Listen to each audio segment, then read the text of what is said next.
ఇప్పుడు అదే వాటల్ని మనం ఇక్కడ మన రాష్ట్రానికి నిర్ణయిద్దాం.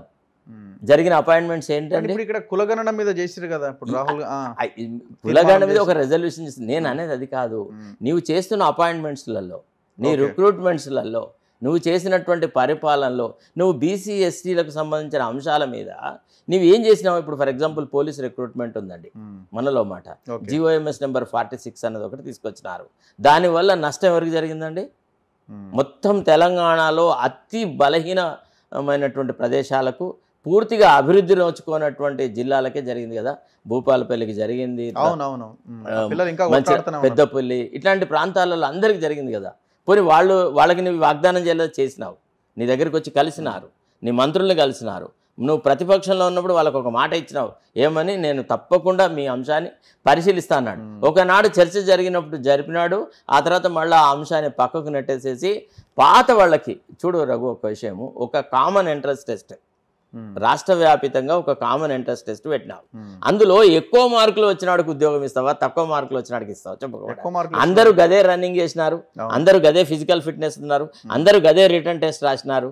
నువ్వు ఒక మహబూబ్ నగర్లో 126 మార్కులు వచ్చినటువంటి మహబూబ్ నగర్ జిల్లాకు చెందిన కొన్ని వెనుకబడిన ప్రాంతాల వ్యక్తికి నీకు రాలేదు అపాయింట్మెంటు. వేరే హైదరాబాదులో ఓసీ క్యాండిడేట్కు 90 మార్కులకు వచ్చింది. నువ్వు దీన్ని ఎట్లా ఎక్స్ప్లెయిన్ చేస్తావయ్యా? అంటే నీ బలహీన వర్గాల పట్ల నీ సానుభూతి ఎంత, నీ ప్రేమ ఎంత, నీ అభిమానం ఎంత? కనీసం ఒక్కసారి ఆ పిల్లలతో డిస్కస్ చేద్దాం. అయ్యా రైట్, ఈసారి మేము చేయలేము, ఇగో ఈ రకంగా ఈ సమస్యను పరిష్కరిస్తాము అని నువ్వు చెప్పగలుగుతున్నావా? లేదు.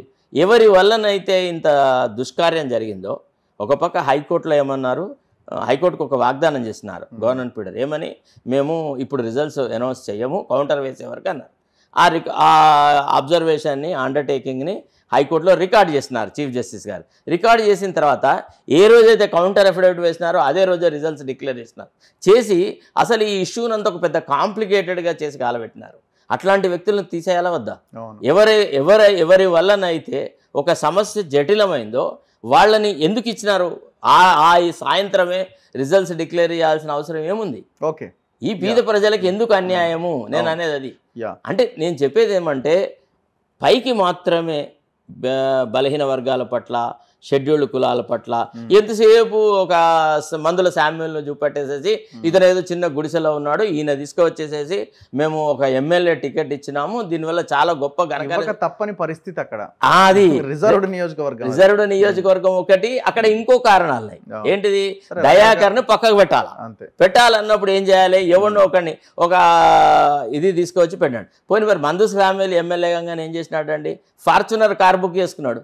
ఆయన పోయి తన ఈ షెడ్యూల్ కులాల వాళ్ళకో, షెడ్యూల్ తరగతుల వాళ్ళకో, అయ్యో ఏం జరుగుతుంది, వీళ్ళ ఆర్థిక స్థితిగతులు ఎన్ని ఉన్నాయి, వీళ్ళకి ఎన్ని రేషన్ కార్డులు ఇచ్చినారు, ఎంతమందికి ఆరోగ్యశ్రీ వర్తింపజేస్తుంది, వీళ్ళకి ఏం మేలు చేయవచ్చు, మనము ఏ ప్రాంతాల్లో రోడ్లు డెవలప్ చేస్తాం, గది ఆలోచన చేసినాడా? చేయలేదు కదా. అంటే నేను అనేది ఏమంటే, ఎక్కడెక్కడైతే విధి లేకుండా ఎస్సీలకే సీట్ ఇవ్వాల్సిన ప్రదేశాలలో ఎస్సీలకు సీట్ ఇచ్చి ఇది నేను చేసిన గొప్పతనం అని అంటే కలవదు. ఆత్మ విమర్శన అనేది అవసరం.